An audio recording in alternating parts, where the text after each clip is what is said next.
Good morning दोस्तों। आज irrigation engineering से कुछ इंपॉर्टेंट क्वेश्चन मैं फिर लेके आया हूँ आपके लिए।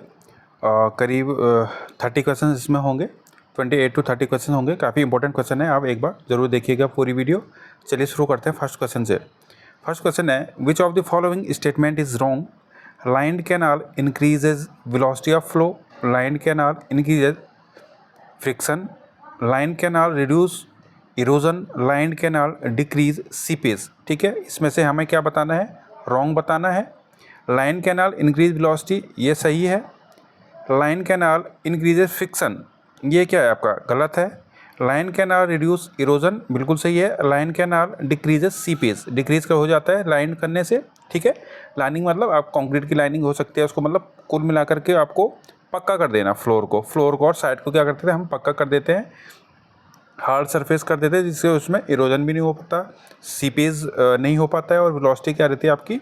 मेंटेन रहती है। तो इसका करेक्ट ऑप्शन क्या हो जाएगा आपका? ऑप्शन नंबर बी इसका करेक्ट हो जाएगा। दूसरा क्वेश्चन चलते हैं। The major gain in lining a canal is considerable decrease in seepage loss, absorption loss, evaporation loss या इनफिल्ट्रेशन लॉस। ठीक है, the major gain in lining canal is considerable decrease in, क्या decrease होता है इसमें से? अगर हम लाइनिंग करते हैं तो कंसिडरेबली क्या डिक्रीज होता है? Seepage loss, absorption loss, evaporation loss, infiltration loss. तो ये जो 3 लॉस हैं लास्ट में दे रखे, ये इनका तो होना मुश्किल है, बट जो सीपेज लॉस है ये क्या हो जाता है आपका? डिक्रीज हो जाता है। ठीक है, तो करेक्ट आंसर ए हो जाएगा आपका। चलिए तीसरा देखते हैं। The absorption loss for distributed in unlined canal is, online जो कैनाल होती है उसमें एब्जॉर्प्शन लॉस कितना होता है? किसमें? डिस्ट्रीब्यूटीज के अंदर 17.5 to 21%, 15 to 20%, 18 to 25% या 6 to 7%। तो करेक्ट आंसर आपका हो जाएगा ऑप्शन नंबर डी, 6 to 7% क्या होता है? लॉसेज होता है एब्जॉर्प्शन से। Lining of canal is necessary to increase canal capacity, to reduce weed growth, to increase command and all of the above. तो ये सारे ऑप्शन आपके क्या हो जाएंगे? करेक्ट हो जाएंगे। कैपेसिटी बढ़ जाती है आपकी, वीड ग्रोथ यहाँ पे कम हो जाती है, और कमांड भी उसकी बढ़ जाती है। ठीक है, कैनाल की। चलिए, absorption losses are seepage loss, evaporation loss, seepage and evaporation loss, none of the above. ठीक है, तो करेक्ट ऑप्शन हो जाएगा ऑप्शन नंबर सी आपका, सीपेज एंड एब्जॉर्प्शन लॉस। क्या हो जाएगा आपका? एब्जॉर्प्शन लॉस के अंदर आता है सीपेज एंड एब्जॉर्प्शन। चलिए, canal reaches with permeability less than ... mm per second are not required to be lined. ठीक है, canal reaches with permeability less than, कुछ कैनाल को जिसकी परमेबिलिटी इतने से कम होगी तो उसको लाइनिंग करने की ज़रूरत नहीं है। करेक्ट आंसर हो जाएगा 1 × 10⁻⁵ इसका करेक्ट आंसर हो जाएगा 1 × 10⁻⁵ mm per second। बहुत कम होता है ये, तो क्या है, यहाँ पे लाइनिंग की उतनी ज़रूरत नहीं पड़ेगी। ठीक है, इस वाले केस में। चलिए, which of the following is not a rigid type lining? Which of the following is not a rigid type lining? इनमें से कौन सी रिजिड लाइनिंग नहीं है? शॉर्टक्रीट, एस्फाल्टिक फेल्ट, एस्फाल्टिक सीमेंट कंक्रीट या ब्रिक टाइल। ठीक है, तो इसमें जो एस्फाल्टिक फेल्ट है ये आपकी रिजिड टाइप नहीं है। ठीक है, एस्फाल्टिक फेल्ट आपकी रिजिड टाइप में नहीं आती है। ठीक है, बाकी सारी आपकी क्या है? शॉर्टक्रीट हो गया, एस्फाल्टिक सीमेंट कंक्रीट हो गया और ब्रिक टाइल हो गया, ये सारे क्या हैं आपके? रिजिड टाइप है। ठीक है, चलिए, cement concrete lining has ... coefficient of rugosity. Cement concrete lining has ... coefficient of rugosity very high, low, 0। ठीक है, जो सीमेंट कंक्रीट लाइनिंग होती है उसकी कोएफिशिएंट ऑफ रगोसिटी क्या होता है? सी होता है, लो होता है। ठीक है, 9th क्वेश्चन पे चलते हैं। Absorption losses in cement concrete lining is reduced by, absorption losses in cement concrete lining is reduced by 70 to 80%, 75 to 80%, 80 to 85%, 85 to 90% या 90 to 95%। ठीक है, तो करेक्ट आंसर आपका ऑप्शन नंबर डी हो जाएगा। एब्जॉर्प्शन लॉस है जो आपका, जिसमें मैंने बताया था सीपेज प्लस एब्जॉर्प्शन दोनों होता है। ठीक है, तो अगर हम कंक्रीट की लाइनिंग करते हैं, सीमेंट कंक्रीट लाइनिंग, तो आपका कितना रिड्यूस हो जाता है? वो 90 to 90%, 95% आपका रिड्यूस हो जाता है। ठीक है, चलिए the minimum thickness of M15 concrete lining for discharge is greater than 100 metre cube per second. ठीक है, M15 की कंक्रीट लाइनिंग करनी है और डिस्चार्ज आपका 100 मीटर क्यूब पर सेकेंड है, तो मिनिमम थिकनेस आपकी कितनी होनी चाहिए? 75 mm, 100 mm, 125 mm या 150 mm। तो आपके करेक्ट आंसर हो जाएगा ऑप्शन नंबर बी, 100 mm। ठीक है, करेक्ट ऑप्शन क्या हो जाएगा आपका? 100 mm। चलिए, in cement concrete line canal dot joints are not provided except at structure. In cement concrete lining dot joints are not provided except at structure. ठीक है, तो कौन सा ज्वाइंट हम प्रोवाइड नहीं करते हैं? Expansion joint. Option number C इसका करेक्ट हो जाएगा। सीमेंट कंक्रीट लाइन में हम एक्सपेंशन ज्वाइंट प्रोवाइड नहीं करते हैं। ठीक है, चलिए बार बार देखते हैं। Reinforcement in concrete line canal does not contribute stability, structural stability, resist external water pressure, transverse strength. तो इसका जो ऑप्शन के हिसाब से करेक्ट आंसर बन जाएगा स्टेबिलिटी। ठीक है, ऑप्शन नंबर ए करेक्ट हो जाएगा। दोस्तों काफ़ी इंपॉर्टेंट क्वेश्चन है, थोड़ा अलग से क्वेश्चन आपको लग रहे होंगे ये, पर काफ़ी इंपॉर्टेंट क्वेश्चन है, काफ़ी बार पूछे जाते हैं, तो इसलिए आप इसको ध्यान से देखना। Surkhi is added to cement concrete to render concrete permeable, increase heat of hydration, heat generation या heat hydration, prolong the life of lining, increases the action of salts. ठीक है, तो इसमें क्या हो जाएगा? Prolong the life of lining. ठीक है, correct option option number C हो जाएगा आपका। टाइल और brick lining reduces cement consumption by, tile और brick lining reduces cement consumption bye 70%, 60%, 50% या 40%। ऑप्शन नंबर डी करेक्ट हो जाएगा। अगर आप टाइल या ब्रिक की जो लाइनिंग करते हैं तो उसमें सीमेंट का कंजप्शन कितना कम हो जाता है आपका? 40% तक आपका कम हो जाता है टाइल और सीमेंट से, सॉरी टाइल और ब्रिक से। Hydraulic lime concrete lining is adopted where dot dot is in abundance. Hydraulic lime concreting hydraulic lime concrete lining हम वहाँ करते हैं जहाँ पे क्या? सुर्खी, कंकर, सैंड या ग्रेवल। तो इनमें से कौन सा करेक्ट हो जाएगा? कंकर क्या होता है आपका? एबंडेंस होता है, मतलब काफ़ी होता है। ठीक है, चलिए 16वां देखते हैं। No treatment to lining is required if the salt oblique sulphate content is up to. ठीक है, no treatment to lining is required. ठीक है, जब साल्ट और सल्फेट का कंटेंट कितना हो जाता है आपका? 0.2%, 0.5%, 1% या 2%। तो हो जाएगा option number A 0.2%। Up to 0.2% जब होता है तो हमें वहाँ पे कोई ट्रीटमेंट की ज़रूरत नहीं है।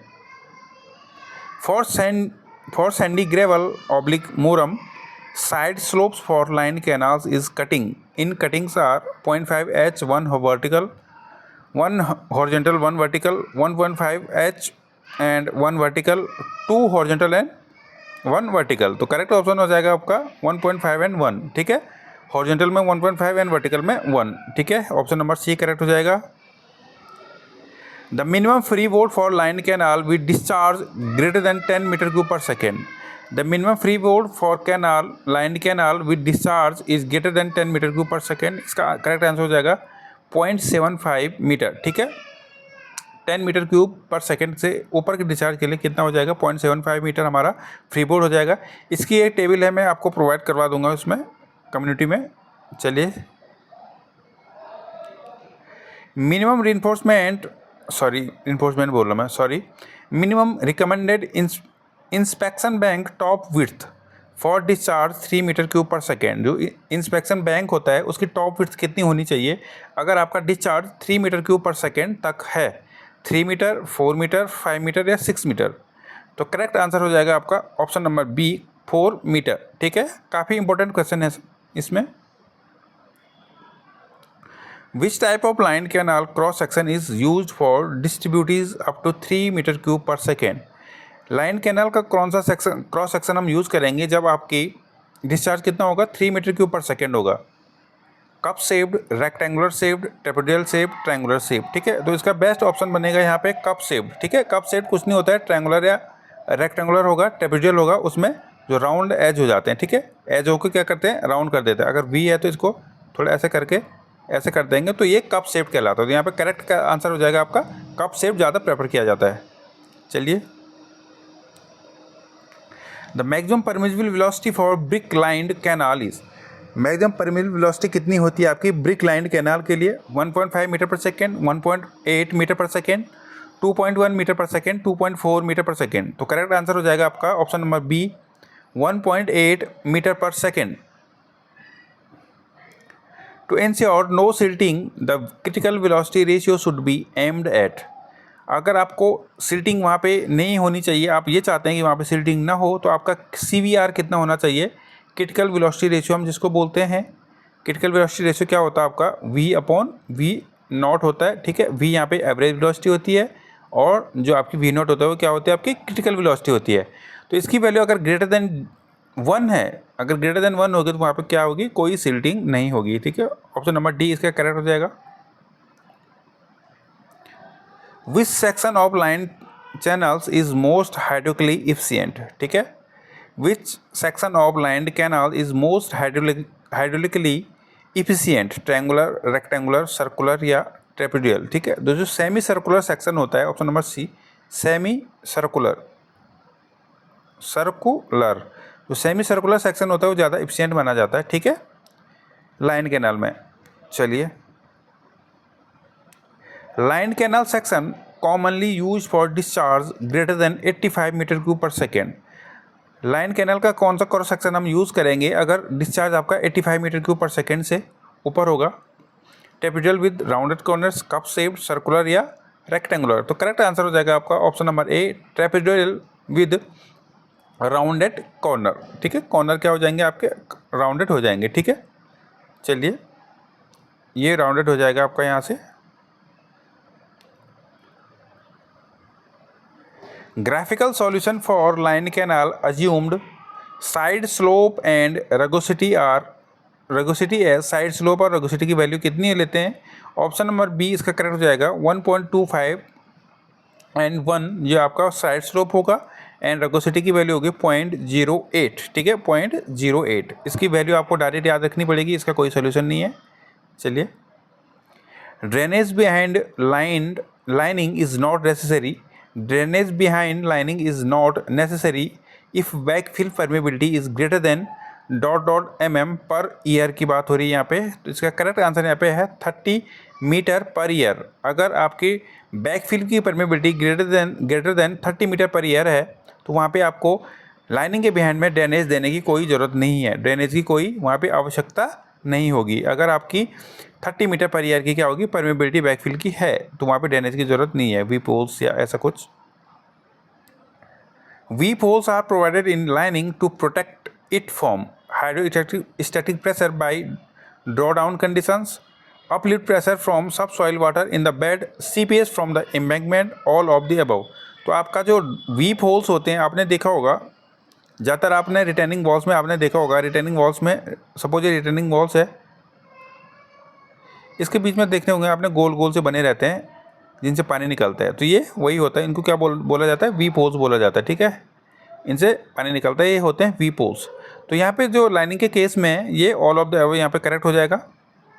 Hydrostatic pressure created by draw down condition, ये हो गया। Uplift pressure from sub soil water in the bed and seepage from the embankment, all of the above इसका करेक्ट हो जाएगा।